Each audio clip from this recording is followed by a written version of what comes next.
आज के इस वीडियो में मैं आपसे एलिजिबिलिटी क्राइटेरिया शेयर करूंगी और क्या-क्या जो चीज़ें आपको ध्यान रखनी होती है इंटरव्यू में जाने से पहले या फिर इंटरव्यू में अप्लाई करने से पहले, ताकि आप रिजेक्शन से बच सकें। और कई सारी ऐसी इंपॉर्टेंट चीज़ें होती हैं जो आप और कई बार जनरली कैंडिडेट्स भूल जाते हैं। उन्हें पता होता है, बताया गया होता है कि ये एलिजिबिलिटी क्राइटेरिया है, लेकिन उसके बाद भी वो अपना इंटरव्यू देने चले जाते हैं और वहाँ पर होता क्या है कि वो रिजेक्ट हो जाते हैं। इससे प्रीवियस वीडियो में मैंने आपसे शेयर किया था कि इस इंडस्ट्री में, इस जॉब प्रोफाइल में क्या-क्या चैलेंजेस आते हैं और किन-किन बातों का आपको इंटरव्यू में जाने से पहले पता होना चाहिए, ताकि बाद में आप डिसअपॉइंटमेंट से बच सकें। तो अगर अभी तक आपने प्रीवियस वीडियो नहीं सुना है तो आप उसे ज़रूर सुन लीजिएगा। प्रीवियस वीडियो में मैंने आपसे ये भी शेयर किया है कि जो एयर होस्टेस होती है उसका ऑन बोर्ड उसे कौन कौन से काम करने पड़ते हैं, वो भी जैसे कि ये एक मल्टीटास्किंग जॉब है। एयर होस्टेस का काम सिर्फ और सिर्फ पैसेंजर्स को या कैप्टन पायलट्स को टी कॉफ़ी सर्व करना नहीं होता है। इसके अलावा और भी बहुत सारे मल्टीपल काम उन्हें करने होते हैं ऑन बोर्ड। तो वो सारी चीज़ें मैं आपसे प्रीवियस वीडियो में शेयर कर चुकी हूँ। एयर होस्टेस की जॉब की इंटरव्यू के लिए अप्लाई करने से पहले आपको एलिजिबिलिटी क्राइटेरिया का पता होना बहुत ज़रूरी होता है। हर एयरलाइन की स्पेसिफिक रिक्वायरमेंट्स होती हैं। कई बार कई सारी चीज़ें उसमें सिमिलर होती हैं डोमेस्टिक एयरलाइंस में, और कई बार कई सारी चीज़ें डिफरेंट होती हैं। तो अगर आप एलिजिबिलिटी क्राइटेरिया को मीट नहीं करते हो, आप स्टिल उस एयरलाइन में इंटरव्यू देने के लिए जाते हो, तो आपका रिजेक्शन होना तय होता है। और इंटरव्यू जनरली ऐसा नहीं है कि हमेशा आपके घर के आसपास ही होंगे। कई बार आपको ट्रैवल करके काफ़ी दूर जाना पड़ता है, काफ़ी ज़्यादा टाइम आपको इन्वेस्ट करना पड़ता है, मनी इन्वेस्ट करना पड़ता है ट्रैवलिंग में। तो अगर आपको एलिजिबिलिटी क्राइटेरिया का पता रहेगा कि आप इसे मैच करते हैं, तभी आप जाएं, ताकि आप अपने पैसे और टाइम को दोनों को सेव कर सकते हैं। तो सबसे पहले हम बात करते हैं यहाँ पर आपके एजुकेशन क्वालिफिकेशन की, जो कि है मिनिमम 12th पास। एक कैंडिडेट का इंटरव्यू में अप्लाई करने के लिए 12th पास होना बहुत ज़रूरी होता है। इसमें और कोई क्वालिफिकेशन आपके लिए ज़रूरी नहीं होती है। जैसे कि कई बार जो कैंडिडेट्स हैं वो कंफ्यूज रहते हैं कि क्या ग्रेजुएशन चाहिए, एमबीए चाहिए। नहीं, तो ऐसा नहीं है। इस जॉब को अप्लाई करने के लिए आपके पास जो मिनिमम क्वालिफिकेशन है वो 12th पास होना चाहिए। आपने 12th किसी भी स्ट्रीम से पास करी हो, आर्ट्स, कॉमर्स, साइंस या फिर कुछ और सब्जेक्ट्स आपके रहे हो, तो उससे कोई फ़र्क नहीं पड़ता है। आपका जो मेन रिक्वायरमेंट है वो है 12th पास। कुछ कैंडिडेट्स को ये भी कन्फ्यूजन रहता है कि अगर उन्होंने अपना 12th रेगुलर बोर्ड से नहीं करा है, अगर उन्होंने एनआईओएस से करा है, जो कि national institute of open schooling है, जहाँ पर आप डिस्टेंस लर्निंग के थ्रू अपनी 12th पास करते हैं किसी भी स्ट्रीम से, तब भी आप एलिजिबल होते हैं इस जॉब प्रोफाइल के लिए। आई होप कि आपको क्वालिफिकेशन में कोई डाउट ना हो। आपने किसी भी बोर्ड से, किसी भी स्टेट से इस 12th पास करी हो, ये आपके लिए अलाउड होता है। कि ऐसा कोई ज़रूरी नहीं है कि पर्टिकुलर स्कूल से, लाइक गवर्नमेंट स्कूल है, फिर प्राइवेट स्कूल है, या फिर डिस्टेंस लर्निंग है या रेगुलर है, इसमें ऐसा कोई रिक्वायरमेंट नहीं होती है। सिर्फ 12th पास होना चाहिए, जो कि आपके पास जो आपका 12th का सर्टिफिकेट है वो जेन्युइन होना चाहिए। सेकेंड रिक्वायरमेंट होती है आपकी हाइट की। वैसे तो डोमेस्टिक एयरलाइंस में 5'4" हाइट मांगी जाती है। 5 फीट 4 इंच जो हाइट है वो रिक्वायरमेंट होती है। सेंटीमीटर में भी दिया होता है। तो ये अक्सर हर एयरलाइन में ऑलमोस्ट सिमिलर है। हो सकता है किसी किसी एयरलाइन में 5'3" भी रिक्वायर्ड हो, बट डिपेंड्स। ऐसा ज़रूरी नहीं है कि हर एयरलाइन में ये अलाउड होगा, या फिर एक्चुअली में अभी भी यही रिक्वायरमेंट है। तो वो आप हमेशा जहाँ से भी इंटरव्यू के लिए चेक करते हैं, उसको ज़रूर चेक कर लो कि उनकी हाइट की रिक्वायरमेंट क्या है। एग्जाम्पल कि अगर एयरलाइन की जो रिक्वायरमेंट है, उन्होंने मांगा है आपके इंटरव्यू के टाइमिंग पे आपका जो एलिजिबिलिटी क्राइटेरिया है हाइट का, वो 5'4" होना चाहिए, और अगर आप 5'3" हो, तो इस केस में क्या होगा कि एयरलाइन आपको रिजेक्ट कर देगी इनिशियल पहले इंटरव्यू में ही। क्योंकि जब आप इंटरव्यू के लिए जाते हो फर्स्ट राउंड में, तो वहाँ पर सबसे पहले एचआर आपका रेज्यूमे में और आपका जो बात करते वक्त वो एलिजिबिलिटी क्राइटेरिया को ही चेक करती है। क्यों? क्योंकि अगर आप एलिजिबिलिटी क्राइटेरिया को मैच नहीं करोगे, तो वो फर्दर इंटरव्यू के लिए आपको आगे नहीं जाने देंगे। जैसे क्या होता है, कई बार कुछ कैंडिडेट्स अपना लक आजमाने चले जाते हैं कि अगर हाइट कम है उनकी तो भी वो चले जाते हैं, या फिर ओवर हाइट है। कई बार ऐसा देखा है मैंने, कुछ फीमेल्स होती हैं या फिर कुछ मेल होते हैं जिनकी हाइट बहुत ज़्यादा होती है, तो वो फिर एयरक्राफ्ट में एक्चुअली में इशू होने लगता है। इसलिए ओवर हाइट भी अलाउड नहीं होती है। तो आई एम श्योर कि आपको पता होता है कि अगर आपकी हाइट कुछ ज़्यादा है बाकी नॉर्मल लोगों से, तो उस केस में आपको अपना जो हाइट का क्राइटेरिया है वो एक बार एयरलाइन से कॉल के थ्रू या फिर ईमेल के थ्रू ज़रूर चेक कर लेना चाहिए। तो अगर आपकी हाइट 1 इंच भी कम है, तो एयरलाइन आपको बिल्कुल भी सिलेक्ट नहीं करेगी। उनके अपने rules and regulations and policies होती हैं। एयरक्राफ्ट सबके डिफरेंट होते हैं, तो उसके अकॉर्डिंग ही उन्होंने उन पॉलिसीज को डिज़ाइन किया होता है। अगर आप इस गलत फहमी में हो कि हम चले जाते हैं अपना लक आजमाने, हो सकता है हो जाए या फिर कोई एक्सेप्शन हो जाए, तो ऐसा नहीं होता है। इसलिए मेक श्योर कि इन चीज़ों का आपको पहले से पता हो। और कई बार क्या होता है ना कि ऐसे कैंडिडेट जो जिन्हें पता होता है कि उनकी हाइट कम है या फिर कुछ पर्टिकुलर इशू है जिसकी वजह से वो रिजेक्ट हो सकते हैं, स्टिल वो सिर्फ लक आजमाने जाते हैं, फिर ऐसे ही एक्सपीरियंस लेने जाते हैं, तो कई बार उन्हें डांट भी पड़ जाती है एचआर से। क्यों होता है ऐसा? क्योंकि जो एचआर है एयरलाइन की, उसको एक दिन में कई बार बहुत सारे इंटरव्यूज लेने होते हैं, रोज का उसका वही काम होता है। कई बार ऐसा होता है कि 100 200 500 इंटरव्यूज भी लेने होते हैं। तो अब एक एक मिनट एक एक सेकंड उनके लिए बहुत ज़्यादा इंपॉर्टेंट होता है। तो एक कैंडिडेट अगर ऐसे ही जा रहा है सिर्फ अपना लक आजमाने के लिए, जब उसे पता है कि वो एलिजिबिलिटी क्राइटेरिया को मैच नहीं करता है, तो इससे ना एचआर का टाइम एक्चुअली में वेस्ट होता है। तो एचआर कई बार गुस्से में बोल देता है कि आपने एलिजिबिलिटी क्राइटेरिया को चेक नहीं किया, आपको पता ही नहीं था, या फिर आप फिर भी आ गए वहाँ पर इंटरव्यू देने। ज़रूरी नहीं है कि हर बार जो एचआर है वो आपसे रूड हो जाएगी, पोलाइटली भी बोल सकते हैं, बट देन आपको मेक श्योर करना चाहिए ना तो आप अपना टाइम वेस्ट करो, ना ही एचआर का। सो जो नेक्स्ट क्राइटेरिया है वो है आपका टैटू। सो विजिबल बॉडी पार्ट पर टैटू अलाउड नहीं होता है। अब जैसे अगर आपको हाफ स्लीव शर्ट पहनकर जाना है और नी लेंथ की स्कर्ट पहनना है, मैं फीमेल कैंडिडेट की बात कर रही हूँ, तो उस केस में आपके बॉडी पार्ट पर, विजिबल बॉडी पार्ट पर टैटू नहीं होना चाहिए। अगर टैटू होता है और आप ये सोचो कि आप मेकअप से हाइड करके चले जाओगे, तो वो बाद में मेडिकल के टाइम पर वो विजिबल हो जाता है, चेक कर लेते हैं एयरलाइन वाले, तो वहाँ पर फिर आप रिजेक्ट हो जाओगे। तो ये आपको नहीं करना चाहिए। और अगर बॉडी के किसी ऐसे पार्ट पर टैटू है जहाँ पर आपने हाफ स्लीव शर्ट पहनी है और आपने नी लेंथ स्कर्ट पहनी है, तब विजिबल नहीं, तब ये डेफिनेटली ओके हो सकता है। लेकिन अगर विजिबल है तो एयरलाइन आपको बिल्कुल भी अलाउ नहीं करेगी। और ये एक पर्टिकुलर सिनेरियो है जो कि फीमेल्स में ही देखा है मैंने, कि कई बार वो अपना लक आजमाने चले जाते हैं कि शायद एक्सेप्शन हो जाए, कि इंटरव्यू सिलेक्शन हो जाए, हो सकता है कि एयरलाइन अलाउ कर दे टैटू, बट ये कभी भी अलाउ नहीं होता है। और कुछ केसेस में ऐसा भी देखा है कि कैंडिडेट चला गया एंड देन कुछ वे में उन्होंने अपने टैटू को हाइड किया हुआ था मेकअप से, लेकिन इनिशियल राउंड में एचआर आपसे पूछती ज़रूर है कि कहीं पर टैटू तो नहीं है। वो आपके हैंड्स और लेग को ज़रूर चेक करती है, फेस को चेक करती है, नेक को चेक करती है, उसी टाइम पर काम होता है उनका, आपकी हाइट को चेक करती है। तो कई केसेस में मैंने ऐसा देखा है कि उन्होंने क्या करा, टैटू को हाइड करा हुआ था, तो वहाँ पर फिर एचआर ने उन्हें मना करा। तो जो कैंडिडेट होता है वो रिक्वेस्ट करने लगता है कि हम इसे सर्जरी से रिमूव करा लेंगे। तो इस केस में क्या होता है कि एचआर कभी भी किसी को भी टैटू रिमूव कराने की एडवाइस नहीं देती है, क्योंकि ये एक मेडिकल प्रोसीजर है। कल को कोई मेडिकल इंजरी हो जाए या कोई और इशू हो जाए, हेल्थ इशू हो जाए, तो वो कैंडिडेट क्या करेगा कि एयरलाइन को और एचआर को ब्लेम करने लगता है। तो इसलिए एचआर कभी भी खुद से सजेस्ट नहीं करता है कि आप टैटू को रिमूव करा कर आ जाओ। और दूसरा ये भी होता है कि कई बार कैंडिडेट, जैसे जो आपकी एज की रिक्वायरमेंट होती है, पर्टिकुलर एज अलाउड होती है इंटरव्यू के टाइम पर, तो अगर आप लास्ट ईयर में हो, एग्जाम्पल कि आप 27 जो है वो मैक्स अलाउड है एज आपकी वहाँ पर इंटरव्यू में अप्लाई करने के लिए, और उसी ईयर में आपके बॉडी पर टैटू भी है और आप इंटरव्यू क्लियर भी कर लेते हो, और आप वहाँ पर तब रिक्वेस्ट करते हो एयरलाइन से कि हम टैटू रिमूव करवा लेंगे। तो अब पता नहीं है ना कि हो सकता है जब तक आपका टैटू रिमूव हो, क्योंकि सर्जरी का मतलब ये तो नहीं है कि एक ही बार में रिमूव हो जाएगा, तो हो सकता है कि आप बाकी जो क्राइटेरिया होता है, एलिजिबिलिटी क्राइटेरिया, वो उसे आप डिस्क्वालीफाई कर जाओ। तो ये भी एक रीज़न होता है कि एयरलाइन कभी खुद से अलाउ नहीं करती है, कभी खुद से गाइड नहीं करती है कि आप अपना टैटू रिमूवल करा लो। क्योंकि इस केस में फिर से जो कैंडिडेट होता है वो एयरलाइन को और एचआर को ब्लेम करने लगता है। कई बार कुछ लीगल केसेस भी इन लोगों ने करे हुए हैं, बहुत पास्ट की चीज़ें हैं, तो इसलिए एयरलाइन इन चीज़ों का ध्यान रखती है कि अगर टैटू है तो वो आपको कुछ भी गाइड नहीं करेंगे, कुछ भी एडवाइस नहीं करेंगे, सीधे रिजेक्ट कर देंगे। तो कई सारे कैंडिडेट्स का ना सपना एक्चुअली में अधूरा रह जाता है एयर होस्टेस केबिन क्रू बनने का, सिर्फ और सिर्फ टैटू की वजह से, जहाँ पर उन्हें बाकी सारे वो एलिजिबिलिटी क्राइटेरिया को मीट करते हैं, लेकिन सिर्फ इस एक रीज़न की वजह से उन्हें इस पर गिव अप करना पड़ता है। सो अगर आपने प्लान किया है कि आपको जो अपना करियर है वो एविएशन इंडस्ट्री में एज एयर होस्टेस बिल्ड करना है, सो मेक श्योर कि आप अपनी बॉडी पर टैटू ना ही करवाएं, वो अवॉइड करें।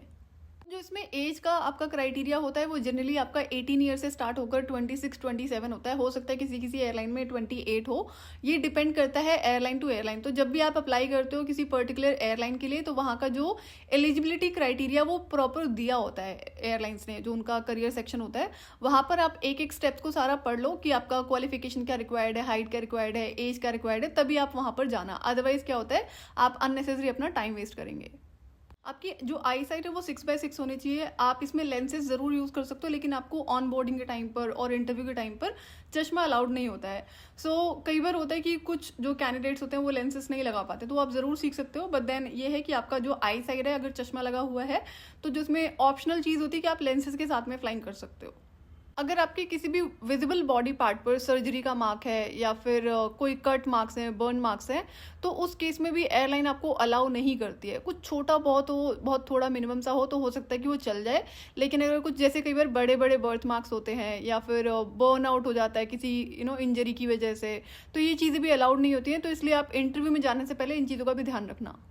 आपके टीथ बहुत ज़्यादा मैटर करते हैं, जैसे बहुत ज़्यादा टेढ़े-मेढ़े दाँत नहीं होने चाहिए। जैसे कई कैंडिडेट्स के जो दाँत होते हैं वो बाहर की साइड होते हैं, तो वो उसमें अपने लिए जो डॉक्टर से प्रोसीजर फॉलो करते हैं वो कर सकते हैं, लेकिन इंटरव्यू के टाइम पे ये चीज़ें अलाउड नहीं होती हैं। और कुछ-कुछ एक्सेप्शन मैंने ऐसे देखे हैं, जैसे कि एक कैंडिडेट थी, फीमेल कैंडिडेट थी, जिसमें उसका जो फ्रंट का जो टीथ होता है, वो एक हाफ टूटा हुआ था। तो उस केस में क्या करती है एयरलाइन, ये एक्सेप्शन था कि उसे जो लेटर ऑफ इंटेंट होता है, एक तरह से जॉइनिंग लेटर ही होता है, क्योंकि वो क्वालीफाई कर चुकी थी फर्स्ट राउंड को, तो उसे वो अलाउ कर देते हैं और टाइम देते हैं कि आप जाकर डॉक्टर से इसकी कैपिंग करा सकते हो। जो जैसे कि हाफ उसका टीथ टूटा हुआ था, तो उसकी कैपिंग होती है। उस केस में उस कैंडिडेट ने सेम चीज़ को फॉलो किया था, बाद में वो कैपिंग करा के जॉइनिंग कर लेती है। लेकिन अगर आप ये सोचो बहुत ज़्यादा टेढ़े-मेढ़े दाँत हैं और बहुत ज़्यादा ऑकवर्ड लग रहा है देखने में, कई लोग दाँत बहुत ज़्यादा बाहर होते हैं, तो वो चीज़ें आपको अलाउ नहीं होती हैं। तो ये भी डिस्क्वालीफाई होने का कई बार रीज़न बनता है। जो स्किन कलर होता है बॉडी का, उससे कोई फ़र्क नहीं पड़ता है। अगर आप डार्क स्किन भी हो तो उसमें कोई इशू नहीं है, आप अलाउड होते हो इसमें इंटरव्यू के लिए अपीयर करने के लिए। कई कैंडिडेट्स को ये डाउट रहता है कि अगर वो काले हैं, सांवले हैं, तो उनका सिलेक्शन नहीं होगा। तो ये कोई एलिजिबिलिटी क्राइटेरिया का इशू नहीं है, आप डेफिनेटली अप्लाई कर सकते हैं। बहुत सारे ऐसे कैंडिडेट्स हैं जो इस फेस स्किन के साथ भी जॉब कर रहे हैं। तो जो स्किन का कलर है वो मैटर नहीं करता, इट्स जस्ट दैट कि वो नीट एंड क्लीन होनी चाहिए। जो स्टूडेंट्स होते हैं 12th कर रहे होते हैं या फिर 12th जस्ट पास ही किया होता है, तो कुछ कैंडिडेट्स मैंने इन चीज़ों को देखा है कि अगर उनका डार्क कलर है, तो जिन्हें एविएशन इंडस्ट्री की नॉलेज नहीं होती है ना, वो उन्हें डीमोटिवेट करना शुरू कर देते हैं कि तुम्हारा तो कलर डार्क है तो तुम्हारा सिलेक्शन नहीं होगा। तो प्लीज़ मेक श्योर कि ये आप डेफिनेटली अप्लाई कर सकते हैं, ये कोई रीज़न नहीं है। नेक्स्ट जो रिक्वायरमेंट है वो है आपका कम्युनिकेशन स्किल। आपको इंग्लिश बहुत अच्छी आनी चाहिए, बोलनी और लिखनी दोनों ही, जिसमें आपको एक ग्रामर, जो कई बार कैंडिडेट्स बहुत ज़्यादा मिस्टेक करते हैं, तो ये आपका बहुत परफेक्ट होना चाहिए। फ्लुएंसी बहुत अच्छी होनी चाहिए। इंग्लिश के साथ साथ अगर आप भारत में अप्लाई कर रहे हो, इंडिया में अप्लाई कर रहे हो डोमेस्टिक एयरलाइंस के साथ में, तो वहाँ पर आपको हिंदी भी प्रॉपरली आनी ज़रूरी होती है। अब जैसे कुछ मणिपुर साइड के मैंने कैंडिडेट्स को देखा हुआ इंटरव्यू के टाइम पे, तो उनको इंग्लिश तो बहुत अच्छी आती है, लेकिन उन्हें हिंदी नहीं आती है, बिल्कुल भी नहीं आती है। और अगर आती भी है तो वो टूटी फूटी आती है। तो उस केस में क्या होता है, फिर वो रिजेक्ट ही होते हैं। तो इसलिए अगर आप इंडिया में अप्लाई कर रहे हो डोमेस्टिक एयरलाइंस में, तो आपके लिए हिंदी और इंग्लिश दोनों मस्ट होता है इस इंटरव्यू के लिए। और अगर हिंदी और इंग्लिश के अलावा आपको कोई तीसरी लैंग्वेज आती है या कोई मल्टीपल लैंग्वेजेस आपको आती हैं, तो इंटरव्यू के टाइम पर ये आपके लिए एडवांटेज होता है। इसमें आपको एक्स्ट्रा मार्क्स ज़रूर मिलते हैं, प्रेफरेंस मिलती है, क्योंकि एयरलाइंस मल्टीपल सेक्टर्स में फ्लाइंग करते हैं, तो जहाँ पर अलग अलग लैंग्वेज बोली जाती है, तो इस वजह से भी आपको अलग जो डिफरेंट लैंग्वेज आपको आती है उसके मार्क्स मिलते हैं। कर्ली हेयर्स अलाउड नहीं होते हैं इंटरव्यू के टाइम पे और ना ही जॉब के टाइम पे, तो यहाँ पर ये कोई इतना बड़ा इशू नहीं है। आप हेयर स्ट्रेटनिंग खुद से घर पर कर सकते हैं स्ट्रेटनर की हेल्प से। अब ऐसा नहीं है कि अगर आप अभी फाइनेंशियली पुअर हो, जॉब के लिए अप्लाई कर रहे हो, तो आप बाहर जाकर प्रोफेशनल्स पर बहुत बड़ा अमाउंट इन्वेस्ट करोगे, तो ये करने की ज़रूरत नहीं है। आप घर पर स्ट्रेटनर से आसानी से इसे कर सकते हैं। फेस पर बहुत ज़्यादा पिंपल्स या फिर एक्ने मार्क्स नहीं होने चाहिए। कई कैंडिडेट्स में ये चीज़ देखी गई है कि उन्हें बहुत ज़्यादा आई थिंक हार्मोनल इश्यूज़ की वजह से हर टाइम पिंपल्स रहते हैं, एक्ने रहते हैं, जिससे फेस बहुत ज़्यादा बुरा लगता है। तो एयरलाइंस इस केस में आपको रिजेक्ट ही करती है। सो मेक श्योर अगर आप अप्लाई करने की सोच रहे हैं, तो आप सबसे पहले अपने फेस और स्किन पर काम करें। अगर आप इस इंटरव्यू के लिए अप्लाई करने का सोच रहे हैं, तो उससे पहले आपके पास में पासपोर्ट का रेडी होना बहुत ज़रूरी होता है। दो इमीडिएटली आपको फ्लाइंग नहीं करनी होती, लेकिन ये एयरलाइन की रिक्वायरमेंट होती है कि जब आप इंटरव्यू में जा रहे हैं उससे पहले आपके पास में पासपोर्ट होना ज़रूरी होता है। अभी ये क्यों होता है, क्योंकि कई केसेस में क्या होता है कि एयरलाइन को इमीडिएट ज्वाइनिंग करानी होती है, जो भी उनका ट्रेनिंग टाइम होता है उसको कंप्लीट कराकर। हो सकता है कि बहुत ज़्यादा बैक टू बैक फ्लाइट्स हो, तो इस वजह से उनको ये चीज़ें करनी पड़ती हैं। तो अगर आपकी ट्रेनिंग हो रही है और अर्जेंट में ज्वाइनिंग करानी है और आपके पास में पासपोर्ट नहीं है, जिसकी कई रीजंस की वजह से एयरलाइन को ज़रूरत पड़ती है, तो इस केस में भी एयरलाइंस आपको रिजेक्ट कर देती हैं कि आप पहले अपना पासपोर्ट बनवा लो, फिर आप अप्लाई करना। तो अब जैसे पासपोर्ट अप्लाई करने के लिए दो प्रोसीजर होते हैं। एक तो होता है कि आप नॉर्मल अप्लाई कर सकते हो, जिसमें 1 मंथ से 2 मंथ्स का टाइम लगता है, और उसमें आई थिंक इंडिया में अप्लाई करने के लिए विद इन आई थिंक 1500 रुपये में या 2000 रुपये में इसकी फीस है, जो कि बनकर आ जाता है 1 मंथ के अंदर, या फिर मैक्स 2 मंथ्स लगते हैं। लेकिन अगर आपको अर्जेंसी में बनवाना है, जैसे तत्काल का प्रोसीजर होता है, तो वो 3 to 5 डेज़ के अंदर आपको घर पर पासपोर्ट ज़रूर अवेलेबल हो जाता है, जिसमें कुछ हाई फीस होती है, आई थिंक 3000 to 3500। तो ये आपको एडवांस में प्रिपेयर करके रखना चाहिए। नॉर्मली आप इसको अप्लाई कर सकते हो इंटरव्यू में जाने से पहले। कई कैंडिडेट्स ऐसा भी करते हैं कि अगर उनके पास पासपोर्ट नहीं है तो वो इंटरव्यू के टाइम पे झूठ बोल देते हैं कि उन्होंने पासपोर्ट अप्लाई करा हुआ है। उस केस में क्या होता है कि जो एयरलाइन होती है वो आपसे रिसीट मांगती है, क्योंकि आप जब इसको अप्लाई करते हो तो आपके पास में एक रजिस्ट्रेशन नंबर ज़रूर आता है। तो अगर आपने वहाँ पर झूठ बोला है और बाद में किसी डेट का दोगे तो वो एयरलाइन डेफिनेटली आपको झूठ बोलने के लिए रिजेक्ट कर देगी, हो सकता है कि ब्लैकलिस्ट भी कर दे। अगर एयरलाइन में आपका एज एयर होस्टेस सिलेक्शन हो जाता है तो जॉइनिंग के टाइम पर ट्रेनिंग से पहले या फिर सेम डे ट्रेनिंग के आपको एक चेक प्रोवाइड करना होता है जो कि आपका सिक्योरिटी डिपॉजिट होता है। तो ये सिक्योरिटी डिपॉजिट जितना मुझे पता है कि डोमेस्टिक एयरलाइंस में 50,000 टू 1 लाख का अमाउंट होता है, और जनरली 50,000 है, 1 लाख नहीं होगा, आई एम श्योर, और अगर अब बढ़ गया हो तो मुझे पता नहीं। तो ये जो अमाउंट होता है ये रिफंडेबल होता है, आई थिंक 3 to 5 ईयर्स के बाद में आपको रिफंड हो जाता है। तो अब इस केस में क्या होता है कि कई कैंडिडेट्स के पास में ये अमाउंट नहीं होता है, कई बार कैंडिडेट्स के पास कोई ना कोई रीज़न होता है कि वो इस अमाउंट को तुरंत नहीं पे कर सकते हैं। तो इस केस में एयरलाइन कभी कभी एक्सेप्शन ज़रूर करती है, लेकिन वो आपको बोलना पड़ता है कि आप इसको नहीं कर पाओगे। तो एक्सेप्शन कैसे करती है एयरलाइन कि आप जब ज्वाइनिंग करते हो तो ट्रेनिंग टाइम में जो भी सैलरी आपको मिलती है, ये ऐसा होता है ट्रेनिंग टाइम में आपको कुछ ना कुछ अमाउंट ज़रूर पे होता है, और जैसे ही आप अपना फ्लाइंग शुरू करते हो तो आपको सैलरी मिलनी शुरू हो जाती है। तो उसमें से आपका इंस्टॉलमेंट में जो एयरलाइन है वो इस अमाउंट को, जो सिक्योरिटी डिपॉजिट है, उसको डिडक्ट कर लेती है। लेकिन ये एक्सेप्शन हर बार हो ऐसा पॉसिबल नहीं है। ये जो सिक्योरिटी डिपॉजिट होता है 50,000 या फिर 1 लाख रुपीज़ का, इसके पीछे कई मल्टीपल रीज़न होते हैं जो मैं आपसे सेपरेट वीडियो में शेयर करूंगी। इंटरव्यू के टाइम पर आपका जो ड्रेस कोड है वो बहुत ज़्यादा मैटर करता है। सो जो ड्रेस कोड आपको बताया गया है कि इंटरव्यू के टाइम पर आपको इस यूनिफॉर्म को फॉलो करना है, इस कोड को फॉलो करना है, अगर आप उसको नहीं करते हो तो एचआर आपका इंटरव्यू ही नहीं लेती है। सो जैसे फीमेल्स की बात करें कि अगर आपको नी लेंथ की स्कर्ट और हाफ स्लीव शर्ट के लिए या फिर क्वार्टर स्लीव शर्ट के लिए बोला गया है, आप फुल स्लीव शर्ट में जाते हो या फिर आप ट्राउज़र पहनकर चले जाते हो, तो उस केस में एयरलाइन आपका इंटरव्यू ही नहीं लेगी। ऐसा क्यों होता है? क्योंकि उन्हें जो एलिजिबिलिटी क्राइटेरिया होता है, जो टैटू चेक करना होता है और जो बॉडी पे मार्क्स होते हैं, चाहे बर्थ मार्क्स है या फिर बर्न मार्क है, तो वो फिर इशू बन जाता है एचआर के लिए। कैसे बोलेंगे ना कि आपको आप अपनी ट्राउजर रिमूव करो या फिर आप शर्ट को फोल्ड करो, तो ये एक्चुअली में एक बहुत बड़ा इशू होता है एचआर के लिए। तो इसलिए जो आपका ड्रेस कोड है उसको फॉलो करना बहुत ज़रूरी होता है। अगर आप काफ़ी दूर तक ट्रैवल करके गए हो इंटरव्यू देने और आपने ड्रेस कोड को फॉलो नहीं करा, तो अल्टीमेटली आप अपना टाइम वेस्ट कर रहे हो, फिर आप वहाँ से वापस आएंगे। एक बार का केस बताती हूँ। उसमें क्या हुआ कि एक फीमेल को, जैसे कि हर बार इंटरव्यू में अपीयर होने से पहले हर चीज़ बता दी जाती है कि आपको ये फॉलो करना है, ये नहीं करना है। उसके बाद भी एक फीमेल ने क्या करा कि वो टी शर्ट में और स्कर्ट में आती है इंटरव्यू में। तो फॉर्चुनेटली मैं किसी स्टाफ से उसको एक्सचेंज कराती हूँ, तब जाकर उसका इंटरव्यू होता है और वो सिलेक्ट हो जाती है। लेकिन क्या होता है ना कि ये चीज़ें गलत होती हैं। जब चीज़ें आपको बताई गई हैं तो आपको उसको फॉलो करना चाहिए। आपको अपनी ग्रूमिंग का ज़रूर ध्यान रखना होता है, जैसे कि जो बेसिक मेकअप है वो आपको करना ही होता है। हम अगेन फीमेल की बात करेंगे, क्यों? क्योंकि फीमेल्स की रिक्वायरमेंट ज़्यादा होती है इस इंडस्ट्री में। तो यहाँ पर आपका जो बेस मेकअप है, आपका जो फाउंडेशन है, पाउडर है, और प्लस में आई लाइनर एंड काजल, ये तो होना चाहिए, साथ साथ में लिपस्टिक। इतना जो मेकअप है, प्लस में जो ब्लश होता है आपका, ब्लशर जिसे कहते हैं, तो ये जो बेसिक मेकअप है ये आपको फॉलो करना होता है। अगर आप इसको नहीं करते हो तो ग्रूमिंग के जो मार्क्स होते हैं वो आपके कट जाते हैं। कुछ कैंडिडेट्स इंटरव्यू के टाइम पर फॉल्स आई लैशेस लगाकर आते हैं। अब ये जनरली वो फीमेल्स देखी है मैंने जो मॉडलिंग इंडस्ट्री से आते हैं इंटरव्यूज देने के लिए। इसकी बिल्कुल भी रिक्वायरमेंट नहीं होती है। आपको जो आपके नॉर्मल आई लैशेस हैं, जो नेचुरल हैं, उन पर आप मस्कारा यूज़ कर सकते हो, बट जो फॉल्स आई लैशेस होते हैं उसकी ज़रूरत नहीं होती है। यूनिफॉर्म कोड में आपको नॉर्मल हील्स अलाउड होती हैं, हाई हील्स की ज़रूरत नहीं होती है। आपका एयरलाइन का इंटरव्यू है, कोई आपको मॉडलिंग की रैंप वॉक नहीं करनी है, फ्लाइट के अंदर काम करना होता है, तो वहाँ पर कंफर्टेबल शूज़ ही अलाउ होते हैं। सो आपको ये पता होना चाहिए कि हाई हील्स की बिल्कुल भी ज़रूरत नहीं होती है एयर होस्टेस जॉब प्रोफाइल में। हेयर स्टाइल भी आपके लिए बहुत ज़्यादा मैटर करता है इंटरव्यू के टाइम पर। तो आप जिस भी एयरलाइन के लिए इंटरव्यू देने जा रहे हो, उनकी एयर होस्टेस का आप एक बार देख सकते हो। आपको यूट्यूब पर और मे बी उनकी वेबसाइट पर उनकी एयर होस्टेस की पिक्चर ज़रूर मिल जाती है। तो किस तरह का उन्होंने हेयर स्टाइल बनाया हुआ है, या फिर आपकी जो एलिजिबिलिटी क्राइटेरिया में भी बताया होता है कि क्या अलाउड होता है, क्या नहीं अलाउड होता है। तो आप या तो बन बना सकते हो या फिर हाई पोनी टेल के साथ में, ट्विस्टी के साथ में बना सकते हो। बट आप ये सोचो कि बाल खुले करके जाना है तो वो सिर्फ शॉर्ट हेयर्स में अलाउड होता है। लॉन्ग हेयर्स में अगर आप ओपन करके जाओगे तो उसमें आपकी ग्रूमिंग के मार्क्स कट जाते हैं। इंटरव्यू के टाइम पर आपको और भी बहुत सारी चीज़ों का ध्यान रखना होता है, जो कि मैं आपसे नेक्स्ट वीडियो में शेयर करूंगी। एविएशन इंडस्ट्री से जुड़े अगर आपके कोई भी सवाल हैं तो आप मुझे कमेंट करके पूछ सकते हैं या फिर आप मुझे ईमेल कर सकते हैं।